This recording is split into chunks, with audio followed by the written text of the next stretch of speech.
আমরা চলে এসেছি পশ্চিমবঙ্গের ডুয়ার্সের জলদাপাড়া অভয়ারণ্যে জিপ সাফারি করতে। এই যে দেখো জঙ্গলে এই যে একশৃঙ্গ গন্ডার দেখা যাচ্ছে। তাছাড়াও জলদাপাড়ার হলং জিপ সাফারিতে তোমরা ময়ূর, একশৃঙ্গ গন্ডার, বাইসন, এমনকি ভাগ্যে থাকলে জঙ্গলি মোরগেরও দর্শন পেতে পারো। তো বন্ধুরা, এই ভিডিওতে তোমাদেরকে বলবো 1 রাত 2 দিনের মধ্যে কিভাবে তোমরা জলদাপাড়া অভয়ারণ্যে হলং জঙ্গল সাফারি করবে এবং তার সাথে সাথে ভুটানের ফুয়েনশোলিংয়ে সাইট সিইং করবে। সব বলবো বিস্তারিত এই ভিডিওতেই। ডুয়ার্সের জলদাপাড়ায় জঙ্গল সাফারি করার জন্য এবং ভুটানে সাইট সিইং করার জন্য তোমাদেরকে যে স্টেশনে নামলে তোমাদের সুবিধা হবে সেই স্টেশনটি হলো মাদারিহাট স্টেশন। হাসিমারা স্টেশন থেকে ইন্ডিয়া ভুটান বর্ডার কাছে হলেও মাদারিহাট স্টেশন থেকে ইন্ডিয়া ভুটান বর্ডারে যাওয়ার বাস খুব সহজেই পেয়ে যাবে। তাছাড়া মাদারিহাট স্টেশন থেকে জলদাপাড়া জঙ্গল সাফারি অফিস পায়ে হেঁটে মাত্র 5 মিনিট। আর মাদারিহাট স্টেশন পৌঁছাতে সবথেকে সুবিধা হলো কাঞ্চনকন্যা এক্সপ্রেস ট্রেন। এই ট্রেন শিয়ালদা থেকে রাত 8:40-এ ছাড়ে আর পরের দিন সকালে মাদারিহাট পৌঁছায় সকাল 11টায়। আর তোমরা যদি নিউ জলপাইগুড়ি স্টেশন থেকে মাদারিহাট আসতে চাও তবে সেক্ষেত্রে তোমাদেরকে সবার প্রথমে শিলিগুড়ি আসতে হবে এবং ভাড়া পড়বে 30 টাকা ব্যক্তি পিছু। তারপর শিলিগুড়ি স্টেশন থেকে সকালবেলা লোকাল ট্রেন ধরে তোমাদেরকে পৌঁছাতে হবে মাদারিহাট স্টেশন। তবে সকালবেলায় শিলিগুড়ি থেকে মাত্র 2টি লোকাল ট্রেনই চলে, একটা হলো সকাল 5টা এবং আরেকটি হলো সকাল 7:37। তাই তোমরা এনজিপি হয়ে তারপর শিলিগুড়ি জংশন থেকে শিলিগুড়ি আলিপুরদুয়ার লোকাল ট্রেন ধরে আসতে চাইলে ট্রেনের টাইম টেবিল দেখে তারপর ট্রেনের টিকিট কিন্তু বুক করবে।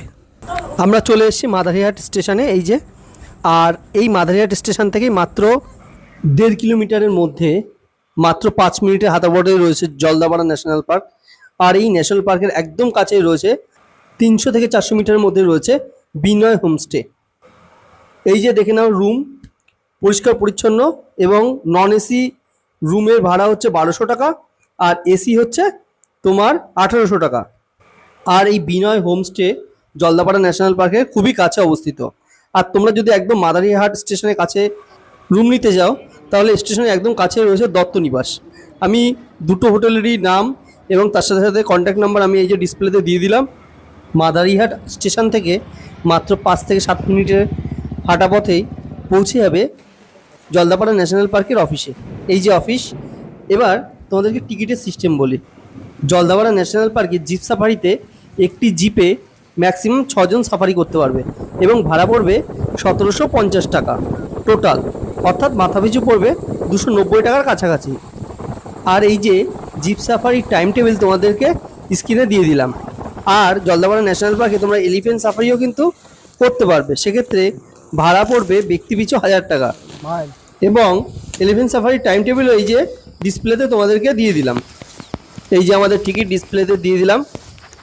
জলদাপাড়ার হলং জঙ্গল সাফারিতে তোমরা পেয়ে যাবে ময়ূর, বাইসন, এছাড়াও ভাগ্য ভালো থাকলে দেখতে পেতে পারো একশৃঙ্গ গন্ডার, জঙ্গলি মোরগ, এমনকি হরিণও। এই যে দেখো ময়ূর, এছাড়াও এই যে বাইসন, তোমরা দেখে নাও বাইসন। এটা আমরা জঙ্গল সাফারিতে ভিডিও করেছিলাম আর আমাদের ভাগ্য ভালো ছিল তাই আমরা একশৃঙ্গ গন্ডারেরও দেখা পাই। এই যে একটি একশৃঙ্গ গন্ডার। আর এই জঙ্গল সাফারিটা হয় প্রায় 1 থেকে 1.5 ঘন্টার কাছাকাছি। আমরা সকালে জঙ্গল সাফারি কমপ্লিট করে সকালে জলদাপাড়া ন্যাশনাল পার্ক অফিসের একদম পাশে অন্নপূর্ণা হোটেল থেকে ব্রেকফাস্ট কমপ্লিট করে নিই, তারপর রওনা দিই ভুটানের উদ্দেশ্যে। আর এই অন্নপূর্ণা হোটেলের এক পাশে রয়েছে মিষ্টির দোকান আর অন্য পাশে রয়েছে ভাতের হোটেল। আর এদের খাবার দাবারও বেশ ভালো। আর এই হোটেলের অপোজিটেই রাস্তা দিয়ে চলে প্রতি 15 মিনিট অন্তর অন্তর ইন্ডিয়া ভুটান বর্ডারে যাওয়ার বাস। বাসের টিকিট প্রাইস হলো ব্যক্তি পিছু 40 টাকা। এবার বলবো তোমাদেরকে ভুটানে প্রবেশ করতে হলে কোন ডকুমেন্টগুলির প্রয়োজন পড়বে। ভুটানে প্রবেশ করতে হলে তোমাদেরকে প্রয়োজন পড়বে পাসপোর্ট অথবা ভোটার কার্ড। ভোটার কার্ড কিন্তু ডাউনলোড করা ভোটার কার্ড চলবে না, সেক্ষেত্রে বাই পোস্টে যে ভোটার কার্ডটি তোমরা পেয়েছো সেই ভোটার কার্ড কিন্তু এক্ষেত্রে নিয়ে যেতে হবে। পাসপোর্ট না থাকলে পরেও ভোটার কার্ডের মাধ্যমে তোমরা ভুটানে প্রবেশ করতে পারবে। এবং তোমরা যদি যেই দিন ভুটানে প্রবেশ করো সেই দিনই ফিরে আসো তাহলে সেক্ষেত্রে ভুটান প্রবেশ চার্জ পড়বে 10 টাকা। আর তোমরা যদি একদিনের বেশি ভুটানে ঘুরতে চাও তবে সেক্ষেত্রে পার নাইট হিসেবে তোমাদেরকে দিতে হবে মাথা পিছু 1200 টাকা। তো আমরা একদিনেই ফুয়েনশোলিংয়ে, ভুটানের ফুয়েনশোলিংয়ে সাইট সিইং করে আবার ইন্ডিয়াতে ব্যাক করেছিলাম। আর ভুটানের ফুয়েনশোলিংয়ে সাইট সিইং করতে টোটাল সময় লেগে যাবে 4 থেকে 5 ঘন্টা। এটি ফুয়েনশোলিংয়ে অবস্থিত একটি হ্যাঙ্গিং ব্রিজ। এটি আমোচু ব্রিজ নামে পরিচিত। এই আমোচু অ্যাকচুয়ালি তোরসা নদীর আরেকটি নাম। তোরসা নদী এই আমোচু নদী নামে পরিচিত ভুটানে, যেটি ভারতবর্ষে প্রবেশ করার পরে তোরসা নদী নামে পরিচিত। বৌদ্ধ ঐতিহ্যের প্রতীক হিসেবে পুরো সেতুটি রঙিন তিব্বতী প্রার্থনার পতাকায় সাজানো আছে। বাতাসে এই পতাকা শব্দ চারপাশের পরিবেশকে একটি আধ্যাত্মিক ও শান্ত আবহাওয়া এনে দেয়।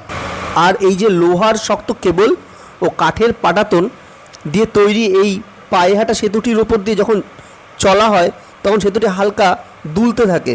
এটা একটা রোমাঞ্চকর অভিজ্ঞতা দেয়। এবার বলবো পালদেন তাসি ছোলিং সুগলাখগাং সম্পর্কে। এটি ভুটানের সীমান্ত শহর ফুলশোলিংয়ে অবস্থিত একটি অত্যন্ত সুন্দর ও তাৎপর্যপূর্ণ বৌদ্ধ মন্দির এবং শিক্ষাকেন্দ্র। এই যে দেখে নিন। এরপর দেখে নিন খারবান্ডি লাখাং গোয়েম্বা। এটি ভুটানের ফুলশোলিং শহরের অন্যতম প্রাচীন, পবিত্র এবং সুন্দর বৌদ্ধ মঠ। স্থানীয়ভাবে এটি রিনচেনদিং গোয়েম্বা নামেও পরিচিত। ভুটানের ফুলশোলিংয়ে সাইট সিইং করতে আসলে সেন্ট্রাল পার্ক ঘুরে দেখতে ভুলবেন না। এই যে পার্কের মূল প্রবেশদ্বারে একটি কালো গ্রানাইট পাথরের উপর সোনালী হরফে ভুটানের জাতীয় ভাষা জংখা এবং ইংরেজিতে পার্কের নাম খোদাই করা রয়েছে এবং ফলকটির চারকোনায় ভুটানি সংস্কৃতির ঐতিহ্যবাহী সোনালী নকশা ফুটিয়ে তোলা হয়েছে। পার্কটি অত্যন্ত পরিষ্কার পরিচ্ছন্ন, চারপাশ সবুজ গাছপালায় ঘেরা, যা ভুটানের চিরচেনা শান্ত ও মনোরম পরিবেশের প্রতীক। সবশেষে ভুটানের পাহাড়ে দাঁড়িয়ে ইন্ডিয়াতে বয়ে চলা তোরসা নদী দেখতে বেশ অপূর্বই লাগে। এই যে দেখো তোরসা নদী বয়ে চলেছে এই যে, এবং এখান থেকে জয়গাঁও শহরটি বেশ সুন্দরভাবে দেখতে পাওয়া যায়। সবশেষে হিমালয়ের কোলে অবস্থিত ভুটান বিশ্বের অন্যতম সুন্দর, শান্ত এবং রহস্যময় একটি দেশ। বজ্রপাতের দেশ বা land of the thunder dragon নামে পরিচিত এই দেশটি বিশ্বের প্রথম কার্বন নেগেটিভ দেশ। তো ভুটান ঘোরার পরে জয়গাঁও হয়ে আমরা ফিরে আসলাম মাদারিহাট। হোটেলে কিছুক্ষণ রেস্ট নিয়ে আমরা বেরিয়ে পড়লাম বাড়ি ফেরার উদ্দেশ্যে। তো মাদারিহাট স্টেশন থেকে বিকেল 4:30 রয়েছে কাঞ্চনকন্যা এক্সপ্রেস ট্রেন। এটি শিলিগুড়ি হয়ে শিয়ালদায় যায়। তো বন্ধুরা, তোমরা দেখে নিলে 1 রাত 2 দিনে কীভাবে জলদাপাড়া ন্যাশনাল পার্কে জঙ্গল সাফারি করবে এবং তার সাথে সাথে ভুটানের ফুয়েনশোলিংয়ে সাইট সিইং করবে। তো আপাতত ভিডিওটা এই পর্যন্তই, দেখা হবে পরের ভিডিওতে।